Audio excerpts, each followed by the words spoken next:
Bismillahirrahmanirrahim. Assalamualaikum warahmatullahi wabarakatuh. Perkenalkan, nama saya Sukesi. Saya di sini akan melakukan perawatan kolostomi. Kolostomi ini adalah lubang sementara untuk pengeluaran feses. Lubang ini dibuat karena si pasien tidak bisa mengeluarkan kotorannya, fesesnya melalui dubur. Jadi lubang kolostomi dibuat. Karena kalau tidak dibuat nanti pasien tidak bisa mengeluarkan sisa hasil metabolismenya. Baik, kita mulai saja. Yang pertama adalah perkenalan.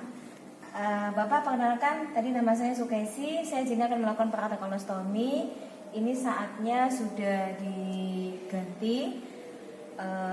Nanti kontrak waktunya sekitar 10 menit. Kita mulai sekarang ya Pak. Tujuannya supaya tidak terjadi infeksi, supaya Bapak juga terasa nyaman ketika kotorannya sudah dibuang.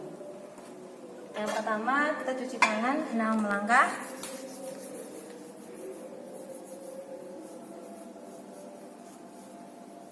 Kemudian kita siapkan kolostomi, cukup menggunakan cairan NaCl. Cairan ini adalah cairan fisiologis, yaitu untuk membersihkan luka.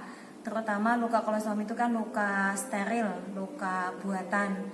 Jadi bukan luka infeksi atau luka kotor seperti luka DM.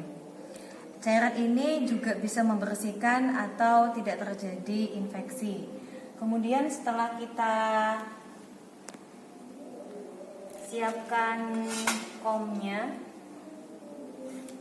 ini kantong kolostominya ya, ini disposable, artinya 1 kali pakai.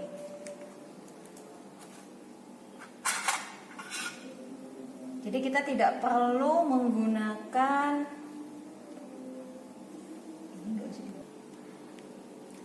Sekarang kita lanjutkan pemasangan kepala. Jadi sebelum kita menggunakan handscoon, kita siapkan dulu alat-alatnya, baru kita menggunakan handscoon. Karena prinsipnya adalah steril. Jadi kalau kita sudah memakai handscoon, kita tidak boleh banyak memegang yang benda yang tidak steril. Baik Bapak, saya pasang peralатnya dulu ya, sambil komunikasi dengan pasien. Jadi jangan anggap pasien itu diam saja ya. Permisi ya Pak. Ini tadi namanya Tuan Budi ya. Tuan Budi ini habis operasi kolostomi karena dia mengalami ileus. Ileus itu dia ada perlengketan di usus. Jadi dia tidak bisa buang air besar BAB lewat anus. Itu juga bisa mengganggu sistem pencernaannya. Jadi dilakukanlah lubang buatan, yaitu kolostomi. Kita buka dulu. Nah, ini adalah luka kolostominya. Ini di khusus, ini sudah dipasang kantong kolostomi ya. Ini sifatnya disposable. Jadi nanti kantongnya seperti ini.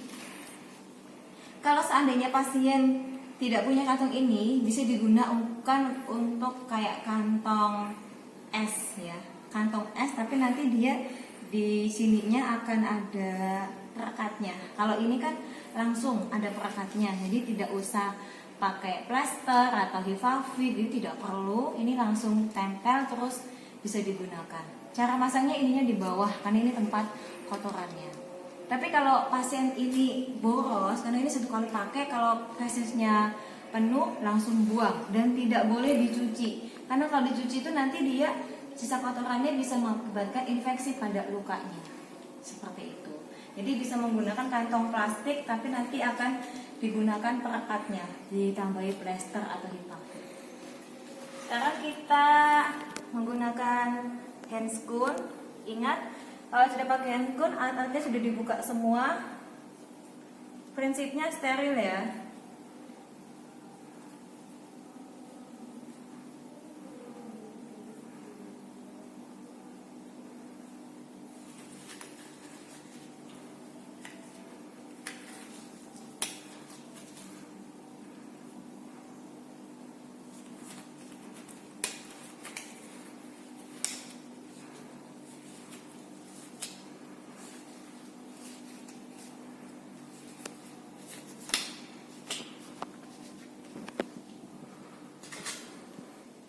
kita gunakan pinset anatomis cukup ya, karena kita ini untuk kita membuka ininya.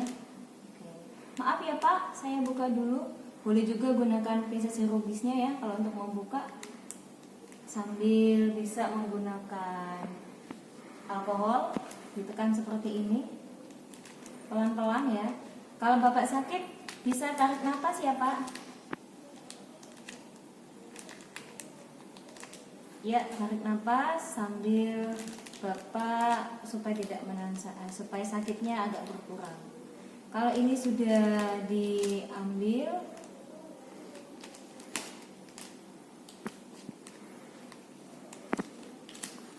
kemudian kita buang menggunakan kantong plastik ya. Oke, kita ke kantong plastik kresek ya, atau kita gulung dulu ke dalam bengkoknya.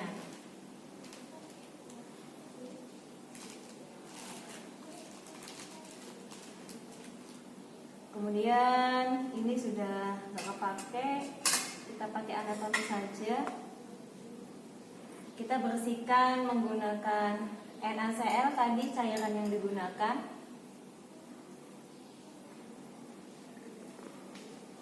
Baik, terus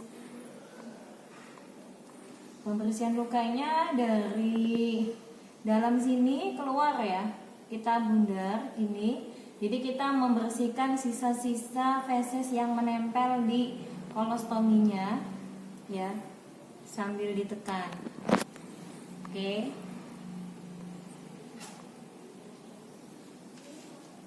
Kemudian satu lagi,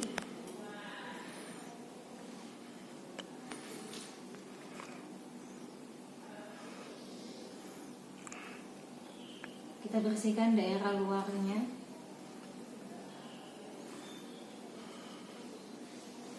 Oke. Setelah selesai kita keringkan. Kalau sudah cukup bersih, kita keringkan ya dari dalam tadi. Jadi dari daerah yang dalam dulu, terus nanti keluar ya. Ini masih bisa kepake yang bagian sini, bisa kita tekuk. Oke.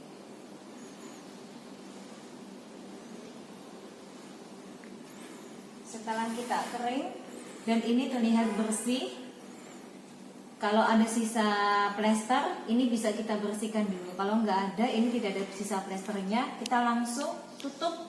Jadi tidak usah menggunakan betadine, tidak usah menggunakan salep, tidak perlu. Karena lubang kolostomi ini tidak akan infeksi kalau kantongnya diganti setiap hari.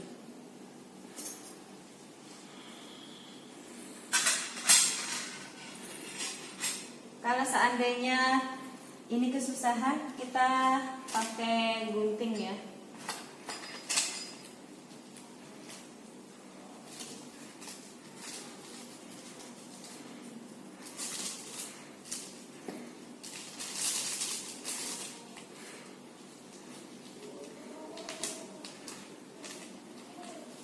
Ini tinggal dibuka aja.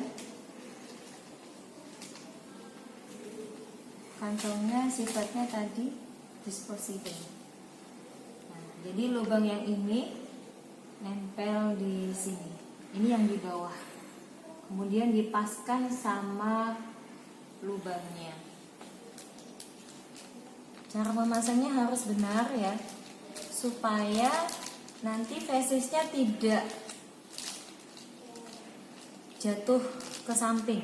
Jadi ketika dia buang air besar, dia lewat lubang sini terus langsung ke bawah, taruh di sini. Jadi tidak sampai ininya sudah merekat dengan baik. Oke, ini kantong kolostomi. Tidak usah menggunakan plester atau tidak usah menggunakan Ivavit yang ada di sininya. Nanti kalau menggunakan Ivavit yang kantong plastik saja. Baik, Bapak, ini penggantian kantong kolostomi sudah selesai saya lakukan. Bagaimana keadaannya?